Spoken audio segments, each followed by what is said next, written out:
friends, welcome back to the videos. It's been a minute. So we are deep into the winter here in the UK, and if I'm honest, I've been doing a lot of indoor riding and not so much outdoor riding. I am categorically a fair weather cyclist and I don't really like riding outdoors, but I'm desperate to just be riding this Reilly more. I actually think I might be falling for it in a big way. Like, it's comfortable, it's classy, and it's just fun to ride, and every time I go out on it I've just got a smile on my face. So in today's video we're going to be looking at how I can winterfy or winterproof this bike, just to remove some of the mental barriers for getting out onto the bike and hopefully making it a little bit more comfortable.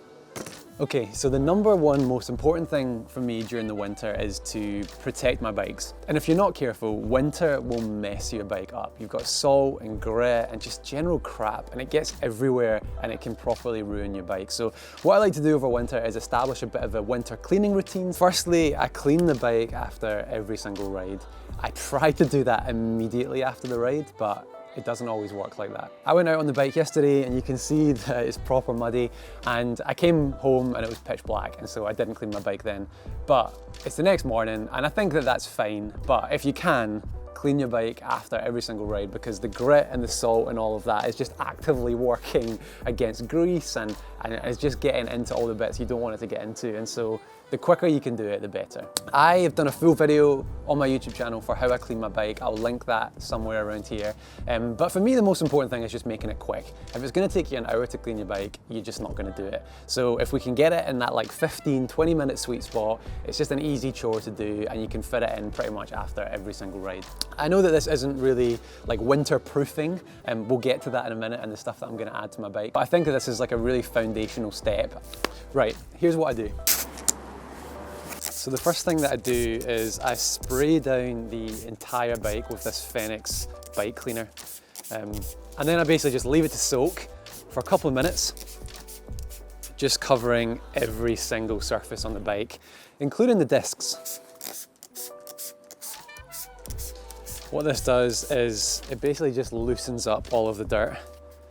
So it's especially good if you've left your bike overnight. I'm not going to worry too much about the cassette and drivetrain at this point because we've got another product for that. Okay, initial spray done. I'm going to leave it to soak for a couple of minutes and I'm going to go and fill a bucket of hot soapy water. So I'm just going to add a little bit of this Fenwick concentrated bike cleaner into my bucket before I put some hot water in there.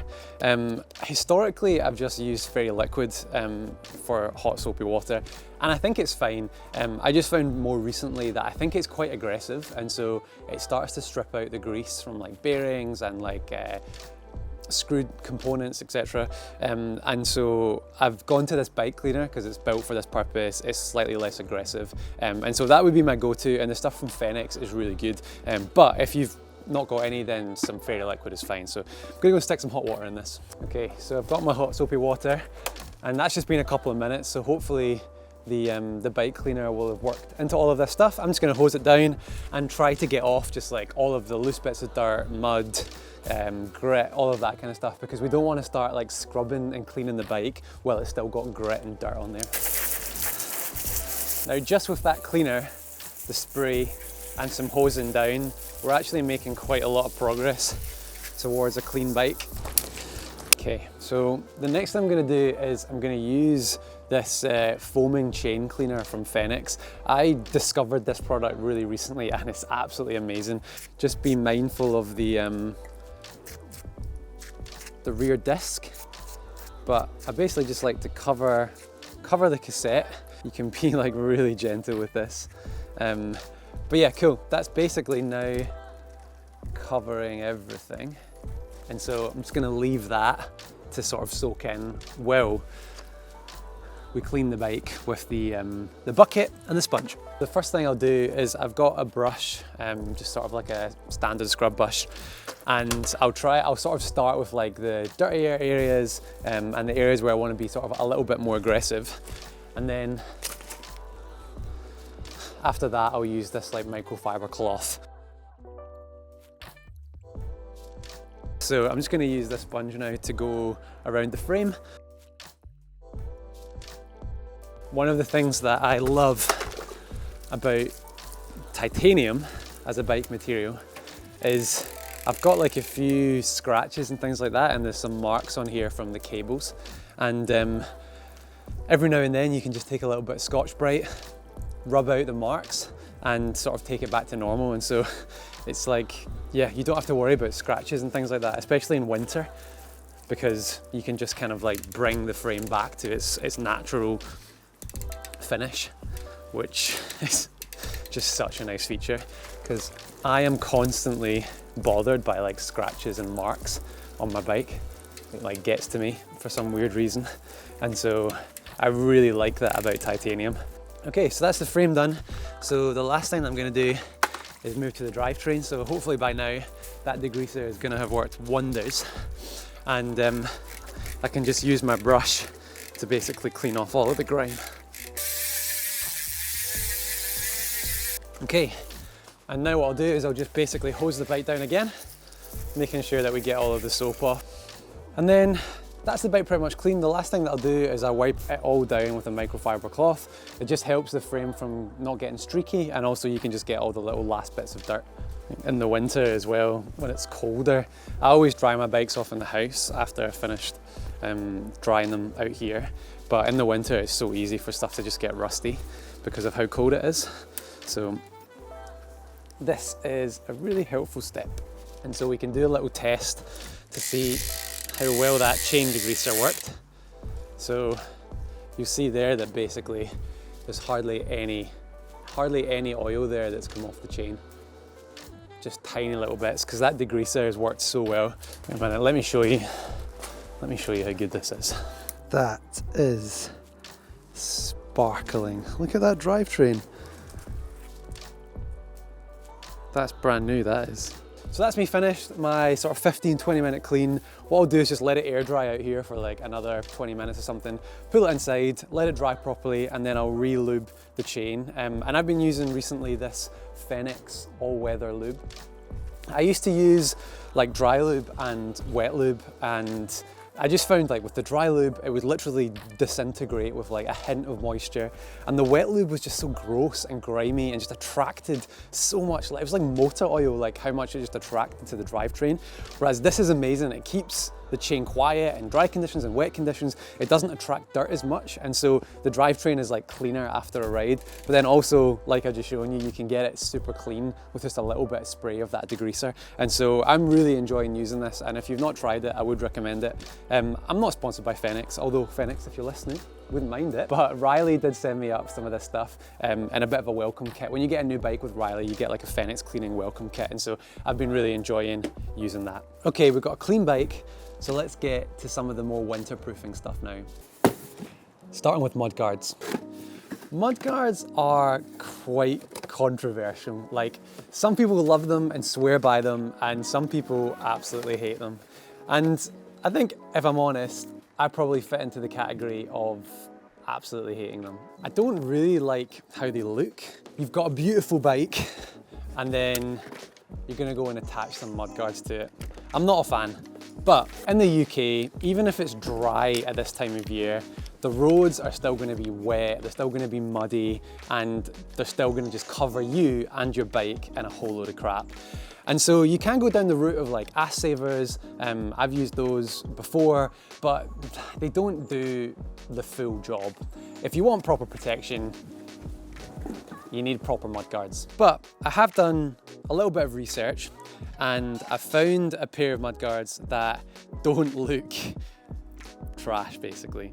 So these are the SKS Race Blade Pro XL mudguards, and they just attach with like a little strap here, and so kind of similar to like the ass savers in terms of connection, but you can see here that you obviously get like a load more coverage, like all the way down to here, which is really cool. But I wanted firstly just to understand where these were going to sit, so that I could put a little bit of protective film on there to stop it damaging the carbon fork. Obviously on the back, on the titanium, we should be okay, because we can just, like I said, Scotch-Brite that out, and so we probably don't need to put protective coating on there, but for the carbon fork, I think we should. Cool, so that's less than 10 minutes. I've installed both of the mudguards, and actually, do you know what? They don't look as bad as I thought they would.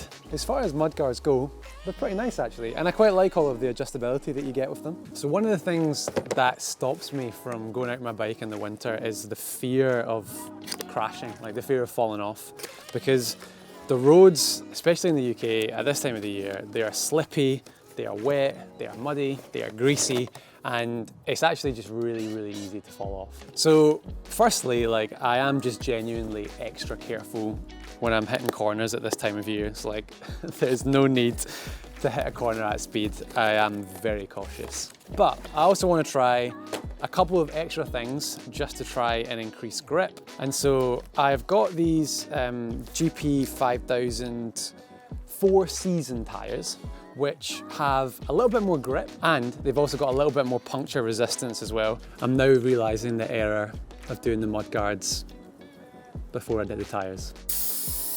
And although these 4-season tires are going to be a little bit slower than the GP 5000s, don't really mind in winter. And when I put these back on in springtime, the bike is going to feel really quick. Changing tires is one of my least favorite jobs.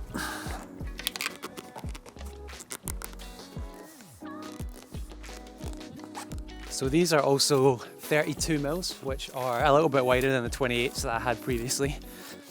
So again, should get a little bit more grip, which is what we're aiming for here.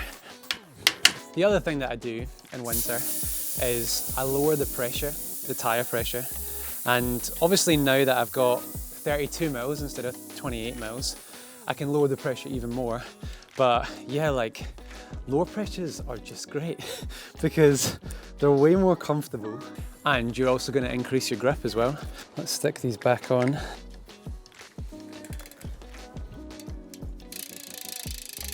Okay, new tyres fitted, lower pressures, wider tyres, mudguards fitted.